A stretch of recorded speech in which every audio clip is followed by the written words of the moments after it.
ਸਤਿ ਸ਼੍ਰੀ ਅਕਾਲ ਜੀ। ਵਿਗਿਆਨ ਭਵਨ ਦੇ ਅੰਦਰੋਂ ਕਿਸਾਨ ਏਕਤਾ ਮੋਰਚੇ ਤੋਂ ਲਾਈਵ ਆ। ਪਹਿਲੇ ਦੌਰ ਦੀ ਜਿਹੜੀ ਮੀਟਿੰਗ ਸੀ ਉਹ ਖਤਮ ਹੋ ਚੁੱਕੀ ਹੈ। ਮੀਟਿੰਗ ਦੇ ਵਿੱਚ ਕੀ ਗੱਲ ਹੋਈ ਸਵੇਰ ਤੋਂ ਲੈ ਕੇ ਹੁਣ ਤੱਕ, ਕਿਵੇਂ ਵਰਤਾਵ ਰਿਹਾ। ਰਜਿੰਦਰ ਜੀ ਨੇ, ਰਜਿੰਦਰ ਸਿੰਘ ਦੀਪ ਸਿੰਘ ਵਾਲਾ ਕਿਰਤੀ ਕਿਸਾਨ ਯੂਨੀਅਨ ਤੋਂ, ਉਹਨਾਂ ਦੇ ਨਾਲ ਗੱਲ ਕਰਦੇ ਆ ਕਿਵੇਂ ਮੀਟਿੰਗ ਦੇ ਵਿੱਚ ਅੱਜ ਸਾਰਾ ਪ੍ਰੋਗਰਾਮ ਚੱਲਿਆ।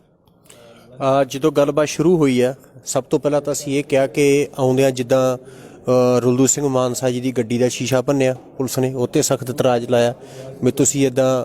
ਫਿਰ ਫੋਨ 'ਤੇ ਦਰਸ਼ਨਪਾਲ ਜੀ ਨੂੰ ਧਮਕੀ ਆਈ ਆ, ਉਹਦੇ 'ਤੇ ਸਖਤ ਇਤਰਾਜ਼ ਕੀਤਾ ਸੀ ਵੀ ਇਸ ਤਰ੍ਹਾਂ ਦੀਆਂ ਜਿਹੜੀਆਂ ਹਰਕਤਾਂ ਨੇ। ਅਤੇ ਹਰਨ ਮੌਲਾ ਜੀ ਨੂੰ ਜਿਸ ਤਰ੍ਹਾਂ ਪੁਲਿਸ ਨੇ ਆਉਂਦਿਆਂ ਬਦਤਮੀਜੀ ਕੀਤੀ ਆ, ਕਿ ਪੁਲਿਸ ਨੇ ਅੱਜ ਜਿਹੜੀ ਕਿਸਾਨ ਆਗੂ ਨਾਲ ਬਦਤਮੀਜੀ ਕੀਤੀ ਆ, ਇਹ ਗੱਲ ਅਸੀਂ ਸਖਤੀ ਨਾਲ ਉਠਾਈ ਆ। ਔਰ ਇਹ ਵੀ ਕਿਹਾ ਵੀ ਇਸ ਤਰ੍ਹਾਂ ਦੀਆਂ ਚੀਜ਼ਾਂ ਦੇ ਨਾਲ ਅਸੀਂ ਜਿਹੜੇ ਹੈਗੇ ਉਹ ਦਬਣ ਵਾਲੇ ਨਹੀਂ ਗੇ। ਦੂਸਰੀ ਜਿਹੜੀ ਸਰਕਾਰ ਨੇ ਸਾਨੂੰ ਪ੍ਰਪੋਜ਼ਲ ਦਿੱਤੀ ਸੀ, ਉਹ ਅਸੀਂ ਕਹਿਤਾ ਕਿ ਅਸੀਂ ਪ੍ਰਪੋਜ਼ਲ ਕੱਲ੍ਹ ਹੀ ਰੱਦ ਕਰ ਚੁੱਕੇ ਹਾਂ। ਕਾਨੂੰਨ ਰੱਦ ਤੋਂ ਬਿਨਾਂ ਕੋਈ ਗੱਲ ਜਿਹੜੀ ਹੈਗੀ ਆ ਮਨਜ਼ੂਰ ਨਹੀਂ ਹੈਗੀ ਗੀ। 2 ਸਾਲ ਸਸਪੈਂਡ ਕਰਕੇ ਤੁਸੀਂ ਬਾਅਦ 'ਚ ਵੀ ਜੇ ਕਾਨੂੰਨ ਰੱਦ ਕਰਨੇ ਆ, ਅੱਜੇ ਕਿਉਂ ਨਹੀਂ ਰੱਦ ਕਰ ਦੇਗੇ। ਇਸ ਕਰਕੇ ਫਿਰ ਉਹ ਸਿਰਫ 15 ਤੋਂ 20 ਮਿੰਟ ਗੱਲ ਹੋਈ ਆ।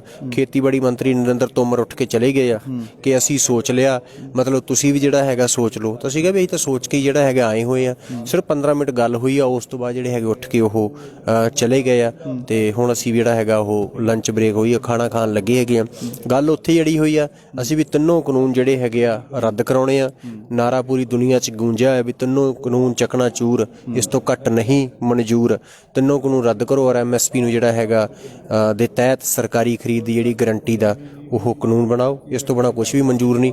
ਹੁਣ ਜੇ ਸਰਕਾਰ ਦੁਬਾਰਾ ਗੱਲ ਕਰੂਗੀ ਤਾਂ ਦੇਖਾਂ ਕੀ ਹੁੰਦਾ, ਪਰ ਅਸੀਂ ਆਪਣੀਆਂ ਮੰਗਾਂ ਤੇ ਡਟੇ ਹੋਏ ਹਾਂ। ਰਜਿੰਦਰ ਜੀ, ਜਦੋਂ ਖੇਤੀਬਾੜੀ ਮੰਤਰੀ ਆਏ ਨੇ, ਆ ਕੇ ਗੱਲਬਾਤ ਕੀਤੀ ਹੈ, ਗੱਲ ਕਰਨ ਦਾ ਰੁਖ ਜਿੱਦਾਂ ਤਲਖੀ ਭਰਿਆ ਸੀ ਜਾਂ ਨਾਰਮਲ ਸੀ ਜਾਂ ਕਿਵੇਂ ਦਾ ਸੀਗਾ? ਨਹੀਂ, ਅਸੀਂ ਸ਼ਬਦਾਂ ਤੋਂ ਕੁਝ ਵੀ ਜੱਜ ਨਹੀਂ ਕਰਦੇਗੇ। ਇਹ ਸ਼ਬਦਾਂ 'ਚ ਕੀ ਬੋਲਦੇ, ਨਰਮਾ ਜਾਂ ਸਖਤਾ, ਅਸੀਂ ਸਟੈਂਡ ਤੋਂ ਜਿਹੜਾ ਹੈਗਾ ਤੈਅ ਕਰਦੇ ਹਾਂ। ਸਟੈਂਡ ਸਰਕਾਰ ਦਾ ਉਹੀ ਆ, ਔਰ ਸਾਡਾ ਸਟੈਂਡ ਬਿਲਕੁਲ ਉਹੀ ਆ ਪਹਿਲੇ ਦਿਨ ਤੋਂ ਹੀ, ਕਿ ਖੇਤੀ ਕਾਨੂੰਨ ਰੱਦ ਤੋਂ ਬਿਨਾਂ ਕੋਈ ਵੀ ਚੀਜ਼ ਮਨਜ਼ੂਰ ਨਹੀਂ ਹੈ। ਰਜਿੰਦਰ ਜੀ, ਜਿਵੇਂ ਹਰ ਵਾਰੀ ਅਸੀਂ ਦੇਖਿਆ ਕਿ ਪਹਿਲੇ ਹਾਫ ਦੇ ਵਿੱਚ ਕੁਛ ਨਹੀਂ ਕਰਦੇ, ਪਹਿਲੇ ਹਾਫ ਦੇ ਵਿੱਚ ਫੈਡਅਪ ਕਰਦੇ ਨੇ, ਦੂਜੇ ਹਾਫ ਦੇ ਵਿੱਚ ਕੋਈ ਨਾ ਕੋਈ ਇਹ ਆਪਣਾ ਪ੍ਰਸਤਾਵ ਲੈ ਕੇ ਆਉਂਦੇ ਨੇ। ਕੋਈ ਇਹਦੇ ਬਾਰੇ ਆਸ ਹੈ ਜਾਂ ਕੋਈ ਗੱਲਬਾਤ ਹੈ ਇੱਦਾਂ ਦੀ? ਨਹੀਂ, ਇਹਦੇ ਬਾਰੇ ਤਾਂ ਕੀ ਕਹਿ ਸਕਦੇ ਹਾਂ। ਇਹ ਤਾਂ ਹੁਣ ਜਦੋਂ ਬੈਠਣਗੇ ਦੇਖਾਂਗੇ। ਜੇ ਬੈਠਣਗੇ ਵੀ ਤਾਂ ਠੀਕ ਆ, ਨਹੀਂ ਤਾਂ ਨਹੀਂ, ਕੋਈ ਗੱਲ ਨਹੀਂ। ਅਸੀਂ ਆਪਣੇ ਅੰਦੋਲਨ ਦੇ ਰਾਹ 'ਤੇ ਚੱਲ ਰਹੇ ਹਾਂ ਔਰ ਦ੍ਰਿੜਤਾ ਨਾਲ ਚੱਲਾਂਗੇ।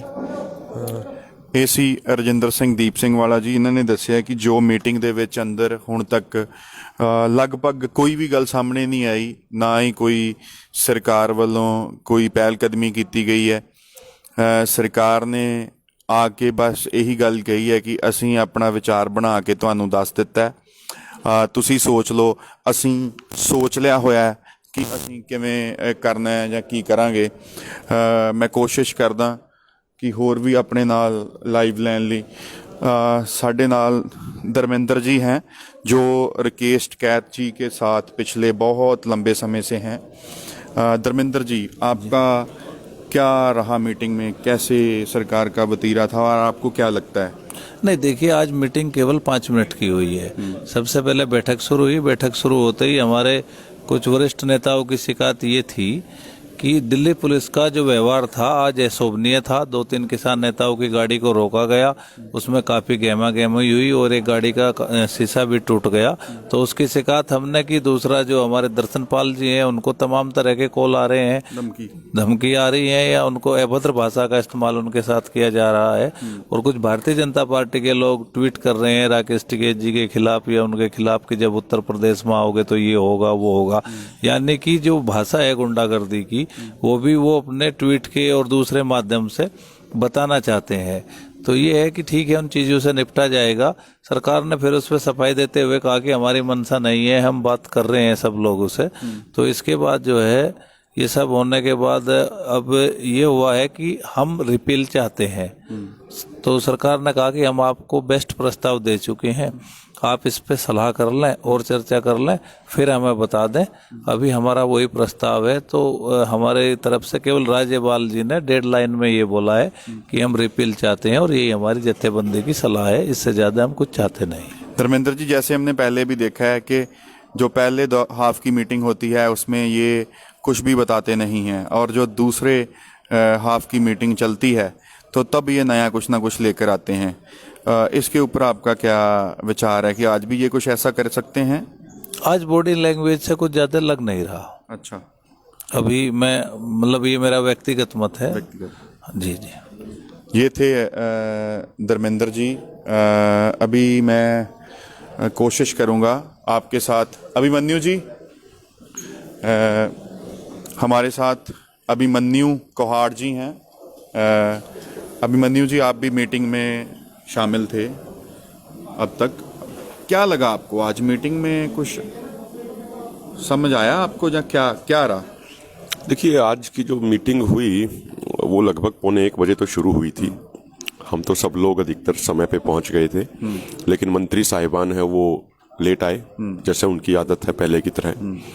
उसके बाद उन्होंने 2-3 बातें कही, हमने कुछ मुद्दे उठाए, तो उसके बाद उन्होंने कहा कि जी आप एक बार दोबारा से विचार कर लीजिए।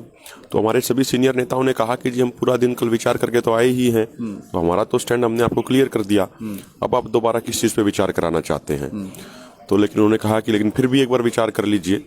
और हमारे नेताओं ने साफ कर दिया कि भाई हमारी मांग जो है वो तो आप तक पहुंच चुकी है, हम चाहते हैं कि आप इनको रिपील कीजिए और एमएसपी गारंटी का कानून बनाइए।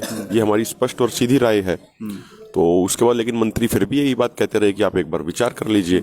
उसके बाद मंत्रियों ने कहा कि हम ब्रेक लेते हैं, आप इसी हॉल में बैठ लीजिए, चर्चा कर लीजिए। और वो लोग भी अपनी चर्चा करने के लिए चले गए। तो काफ़ी देर तक तो हम अंदर बैठे रहे, और उसके बाद फिर ये होगा कि भाई प्रसाद आ गया है नीचे, तो प्रसाद ले लेते हैं। तो ये हुआ है आज का। तो अब तक बेसिकली कुछ नहीं हुआ। सो दूसरे हाफ के ऊपर अगर कुछ होगा तो होगा। हाँ, आप ये कह सकते हैं। मैंने जो बिल्कुल एज इट इज जो पूरी घटनाएं हुई मैंने आपको वो बता दी। आप देखते हैं क्या होता है दूसरे हाफ में उसमें। धन्यवाद अमिनी जी। ਸਾਡੇ ਨਾਲ ਕਵਲਪ੍ਰੀਤ ਸਿੰਘ ਜੀ ਨੇ। ਕਵਲਪ੍ਰੀਤ ਜੀ, ਤੁਸੀਂ ਵੀ ਮੀਟਿੰਗ ਦੇ ਵਿੱਚ ਹਾਜ਼ਰ ਸੀ। ਕਿਵੇਂ ਲੱਗਿਆ ਤੁਹਾਨੂੰ ਮੀਟਿੰਗ ਦੇ ਵਿੱਚ? ਕੀ ਸਰਕਾਰ ਦਾ ਕੋਈ ਰੁਖ ਹੈ ਕਿਸਾਨਾਂ ਦੇ ਨਾਲ ਸਹਿਮਤੀ ਬਣਾਉਣ ਦਾ, ਕਿਸਾਨਾਂ ਦੀਆਂ ਭਾਵਨਾਵਾਂ ਨੂੰ ਸਮਝਣ ਦਾ, ਕਿ ਜਾਂ ਸਿਰਫ ਟਾਈਮ ਪਾਸ ਕਰ ਰਹੇ ਨੇ? ਅਜੇ ਸਿਰਫ ਟਾਈਮ ਪਾਸ ਕਰ ਰਹੇ ਆ। ਜਿਹੜੀ ਸਾਡੀ ਪ੍ਰਪੋਜ਼ਲ ਆ ਸਰਕਾਰ ਦੇ ਅੱਗੇ ਗਈ, ਜਿਹੜਾ ਸਾਡਾ ਮੰਗ ਪੱਤਰ ਸਰਕਾਰ ਕੋ ਪਿਆ, ਉਸ ਮੰਗ ਪੱਤਰ ਦੇ ਵਿੱਚ ਜਿਹੜੀ ਅਸੀਂ 3 ਕਾਨੂੰਨਾਂ ਦੀ ਗੱਲ ਕੀਤੀ ਹੈ ਜੀ, ਜਿਹਦੇ 'ਚ ਐਮਐਸਪੀ ਦੀ ਗੱਲ ਕੀਤੀ ਹੈ। ਕਿਉਂਕਿ 3 ਕਾਨੂੰਨ ਸਾਡੀ ਹੋਣ ਦਾ ਸਵਾਲ ਆ। ਇਹ 3 ਕਾਨੂੰਨ ਰੱਦ ਹੋਣੇ ਚਾਹੀਦੇ ਆ। ਜੇ 3 ਕਾਨੂੰਨ ਰੱਦ ਹੁੰਦੇ ਫਿਰ ਕਿਸਾਨ ਦੀ ਹੋਂਦ ਬਚਦੀ ਆ। ਜੇ ਕਾਨੂੰਨ ਰੱਦ ਨਹੀਂ ਹੁੰਦੇ ਤੇ ਫਿਰ ਸਾਡੀ ਹੋਂਦ ਨੂੰ ਖਤਰਾ। ਇਸ ਕਰਕੇ ਜਦੋਂ ਸਵਾਲ ਹੋਣ ਦਾ ਹੋਵੇ ਉਦੋਂ ਕਿਸੇ ਥਲੜੀ ਗੱਲ ਤੇ ਸਮਝੌਤਾ ਨਹੀਂ ਕੀਤਾ ਜਾ ਸਕਦਾ। ਬਿਲਕੁਲ। ਇਸ ਵੇਲੇ ਅਸੀਂ ਜਥੇਬੰਦੀਆਂ ਵਾਲੇ ਇਸ ਗੱਲ ਤੇ ਖੜੇ ਆ ਬਿਲਕੁਲ ਕਿ ਸਰਕਾਰ ਕਾਨੂੰਨ ਰਿਪੀਲ ਕਰੇ, ਐਮਐਸਪੀ ਤੇ ਕਾਨੂੰਨ ਬਣਾਵੇ, ਸਰਕਾਰੀ ਖਰੀਦ ਦੀ ਗਰੰਟੀ ਦਿੱਤੀ ਜਾਵੇ, ਤੇ ਜਿਹੜਾ ਸਰਕਾਰੀ ਖਰੀਦ ਤੋਂ ਉਸ ਤੋਂ ਘੱਟ ਖਰੀਦੇ ਉਹ ਤੇ ਕਾਨੂੰਨੀ ਕਾਰਵਾਈ ਹੋਵੇ। ਅਗਲੀ ਗੱਲ ਇਹ ਆ, ਇਹ ਕਹਿ ਰਹੇ ਆ ਕਿ ਐਮਐਸਪੀ ਦਾ ਫਾਇਦਾ ਸਿਰਫ 6% ਲੋਕਾਂ ਨੂੰ ਮਿਲ ਰਿਹਾ। ਸਾਡੀ ਮੰਗ ਆ ਕਿ ਇਹ ਹਿੰਦੁਸਤਾਨ ਦੇ ਸਾਰੇ ਕਿਸਾਨਾਂ ਨੂੰ ਇਹਦਾ ਫਾਇਦਾ ਮਿਲਣਾ ਚਾਹੀਦਾ। ਬਿਲਕੁਲ। ਇਹਦਾ ਮਤਲਬ ਇਹ ਨਹੀਂਗਾ ਵੀ ਜੇ 6% ਨੂੰ ਇਹਦਾ ਫਾਇਦਾ ਮਿਲ ਰਿਹਾ ਤੇ 6% ਦੇ ਉੱਤੋਂ ਵੀ ਇਹਨੂੰ ਕੱਟ ਲਾ ਦਿਓ। ਇਹਨੂੰ ਵਧਾਉਣ ਦਾ ਮੰਨ ਲਓ ਇਹ ਕਹਿ ਦਿੰਦੇ ਆ ਕਿ ਜਿਹੜਾ ਸਰਕਾਰੀ ਹਸਪਤਾਲ ਆ ਉਹਦੇ 'ਚ ਗਰੀਬ ਲੋਕ ਜਾਂਦੇ ਆ, ਉਹਨਾਂ ਦਾ ਇਲਾਜ ਉੱਥੇ ਹੁੰਦਾ। ਇਹ ਕਹਿਣ ਵੀ ਉਹ ਥੋੜੀ ਗਿਣਤੀ 'ਚ ਰਹਿ ਗਏ ਤੇ ਪ੍ਰਾਈਵੇਟ ਜ਼ਿਆਦਾ ਗਿਣਤੀ 'ਚ ਬਣ ਗਏ ਆ, ਇਸ ਕਰਕੇ ਥੋੜੀ ਗਿਣਤੀ ਵਾਲੇ ਹਸਪੀਟਲ ਬੰਦ ਕਰ ਦਿੱਤੇ ਜਾਣ। ਇਹ ਕਦਾਚਿਤ ਗੱਲ ਨਹੀਂ ਹੋਣੀ।